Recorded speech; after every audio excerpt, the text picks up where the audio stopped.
Bonjour à tous, j'espère que vous allez bien. Bienvenue pour ce nouveau numéro du Petit Exo de Colle, aujourd'hui numéro 122. Et pour ce numéro, je vous propose de clore une petite suite d'exercices que nous avons démarré il y a quelque peu sur les symboles de Legendre, l'arithmétique et notamment la loi de réciprocité quadratique. Lors du dernier numéro de l'Exo de Colle, nous avons établi et démontré cette loi de réciprocité quadratique. Et aujourd'hui, j'aimerais tout simplement vous proposer une application. L'énoncé précis du jour est donc le suivant: démontrer que l'équation y carré égale 107x plus 15 n'admet pas de solution entière. Alors, je vais me permettre de rappeler un petit peu le blabla du contexte général. Je vous avais introduit la notion de symbole de Legendre, un symbole de Legendre qui s'écrit comme ceci, avec P un nombre premier et A un nombre dans Z. Et je vous avais dit que ce truc-là était égal à 0 si A, enfin si P divise A, c'est égal à 1 si P ne divise pas A et A est un carré mode P, et ça vaut moins 1 sinon. Et on avait vu deux, trois petites choses assez sympathiques, notamment au petit exo de colle numéro 120, où on avait établi une formule qui permettait de lier le symbole de Legendre à un certain résultat de puissance dans Z sur PZ. Donc ça, c'était le premier point. Et le résultat le plus important, c'était l'exo de colle numéro 123, où nous avons établi la loi de réciprocité quadratique que je vais rappeler. On a alors que Q sur P, c'est égal à moins 1 à la puissance P moins 1, Q moins 1 sur 4, le tout fois, tac, donc le tout fois, que je fasse pas de bêtises, donc là c'était Q sur P, donc P sur Q. À condition bien sûr que P et Q soient des nombres premiers distincts et tous deux impairs. Voilà. Donc on avait établi ce genre de résultat assez sympathique, en utilisant notamment le fait que le symbole de Legendre est complètement multiplicatif et pas mal de petits calculs faisant intervenir les racines payem de l'unité. Donc c'est un très joli résultat que je vous invite à essayer de redémontrer par vous-même, juste pour le plaisir et pour faire du calcul un petit peu, si vous connaissiez déjà ce résultat. Si vous ne le connaissez pas, je vous invite quand même à le découvrir à travers cet exo de colle, qui ne fera pas de mal non plus, puisque c'est vraiment que du calcul qui peut très bien se faire en première année ou en deuxième année de classe préparatoire. C'est de l'arithmétique, vraiment. Rien de bien méchant, même si bien sûr il faut introduire quelques notations importantes.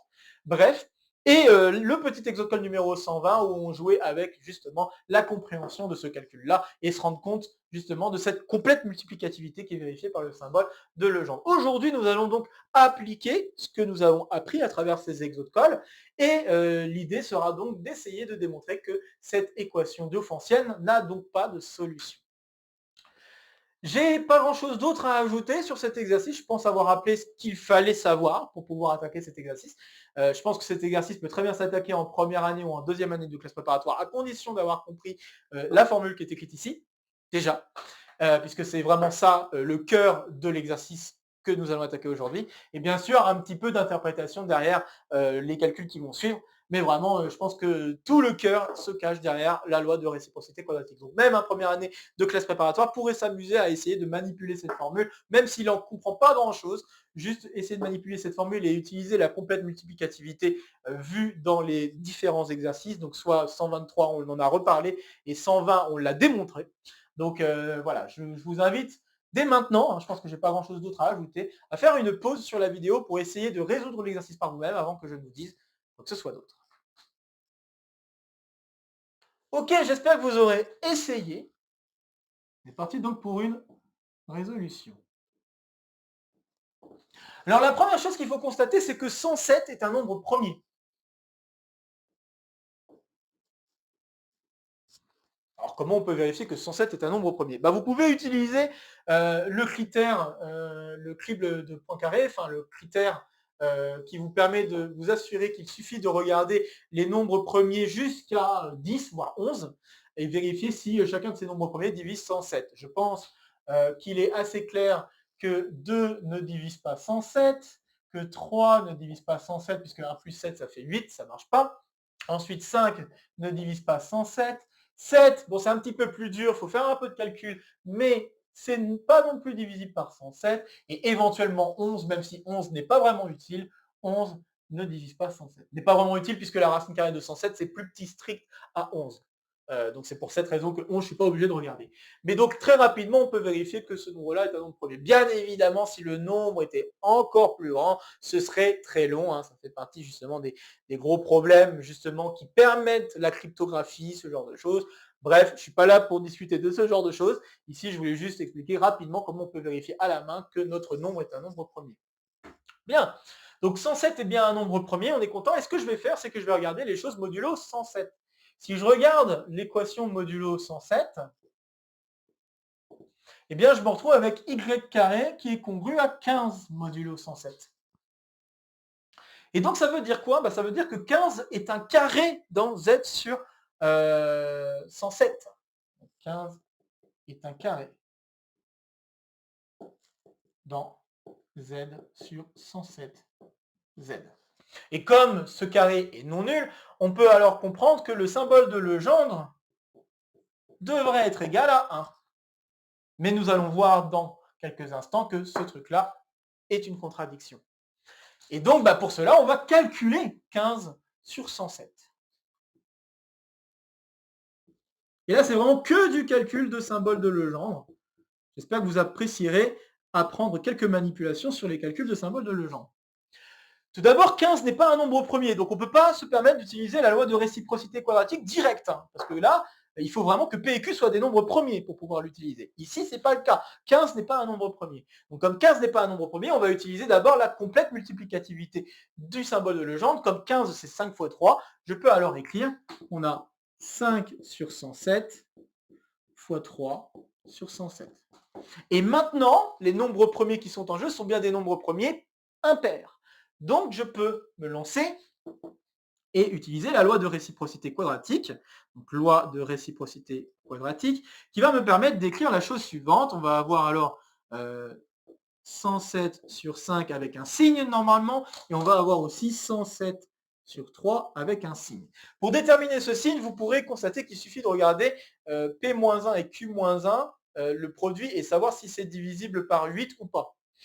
Si c'est divisible par 4, donc, par exemple P-1 et Q-1, je sais déjà, en fait c'est ça qu'il faut plutôt dire, P-1 et Q-1, je sais qu'ils sont déjà pairs, donc automatiquement cette division est bien un entier, et après il faut juste vérifier qu'en divisant par 2 chacun des nombres qui sont en jeu, est-ce que je vais me retrouver avec encore une fois un nombre pair qui va se cacher. Si tel est le cas, ça va donner 1, sinon ça va donner moins 1. Donc, par exemple, si je regarde 107 et 5, je vais me retrouver avec 103, 106 et 4. Bon, 4, je le divise par 2, j'obtiens 2. Lui, je le divise par 2, ok. Bon, j'ai pas besoin d'aller plus loin, j'ai obtenu un 2. Donc, ça veut dire que la puissance qui se retrouve ici est un nombre pair, ce qui veut dire ici qu'on va avoir 1 fois 1. Donc, ici, j'ai juste 1. Très bien. Maintenant, si je regarde la même chose pour 107 et 3, bon, là, cette fois-ci, 107 et 3, j'ai donc 106 et 2. 2 devient 1 en divisant par 2, 106. Donc là, il faut faire la division. 106, ça va faire 53, si je ne fais pas de bêtises. Et là, les deux sont impairs. Donc comme les deux sont impairs, ça veut dire que la puissance sur le moins 1 qui est ici est un nombre impair. Et donc, par conséquent, ça veut dire que je dois avoir un fois moins 1 qui traîne. Voilà. Voilà comment on peut déterminer assez rapidement ce qui va en être des moins 1 et des 1 dans cette affaire. Donc, très bien. Enfin, notamment le calcul du moins 1 puissance cette chose-là. Bien sûr, on aurait très bien pu dire oui, si P-1 est une puissance, si P-1 est divisible par 4, si Q-1 est divisible par 4, si aucun des deux n'est divisible par 4, on peut très bien aussi le voir comme ça. Mais bon, je voulais juste vous le montrer rapidement comment on pouvait s'en sortir facilement pour savoir si on a un moins 1 ou un 1. Et de toute façon, ça revient à ce même genre de critères. Bref, alors maintenant, il faut regarder modulo 5 et modulo 4, ce 107. Très bien. Alors modulo 5, ça va aller assez vite, puisque ici 100 est divisé par 5. Au revoir, donc le 100.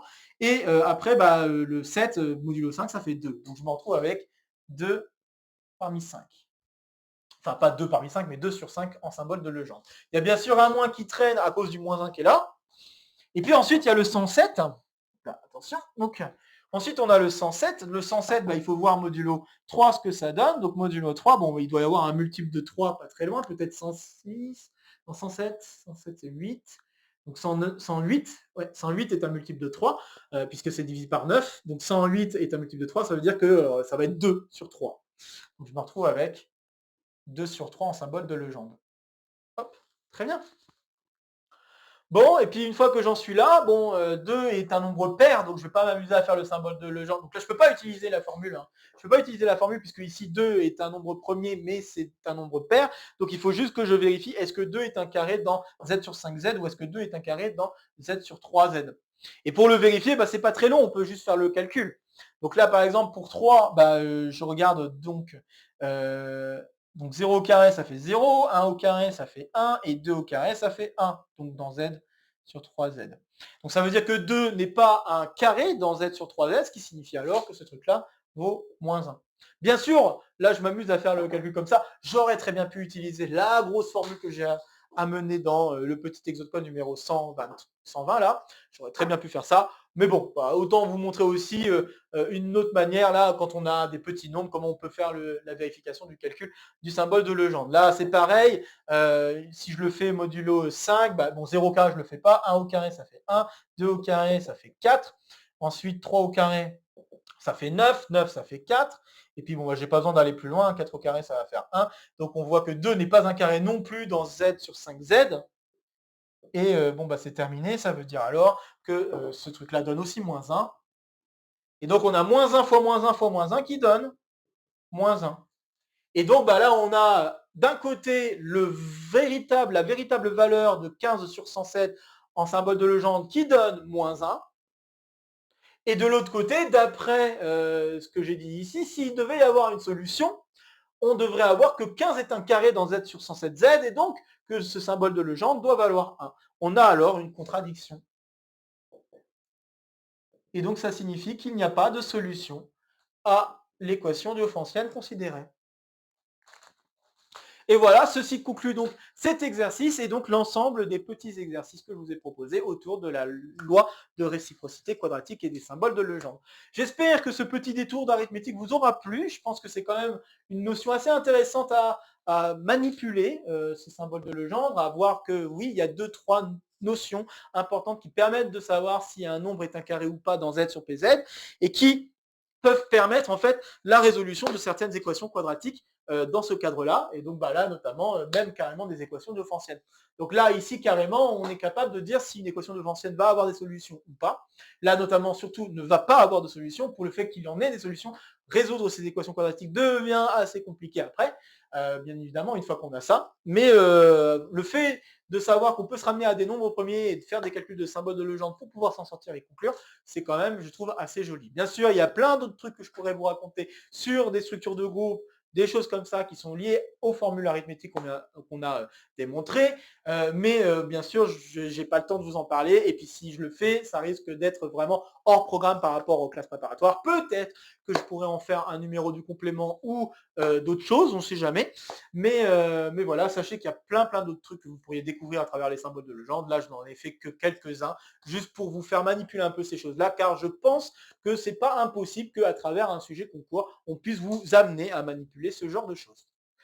Bon voilà, bah, j'ai donc terminé pour ce numéro du petit exo de colle. Comme d'habitude, n'hésitez pas à partager la vidéo si vous connaissez des camarades qui pourraient être intéressés par cette vidéo ou par le contenu de la chaîne de manière plus générale. N'hésitez pas à laisser en commentaire vos questions, vos remarques, vos retours concernant cet exercice, ça fera toujours plaisir. Ici, ça sera pour me soutenir. Ici, ça sera pour vous abonner. N'oubliez pas d'activer la clochette. De nouvelles vidéos vont se proposer à vous pour continuer à faire le tour de la chaîne. Et sur ce, je vous retrouve très vite pour de prochaines aventures mathématiques. Portez-vous bien et à très bientôt. Salut à tous!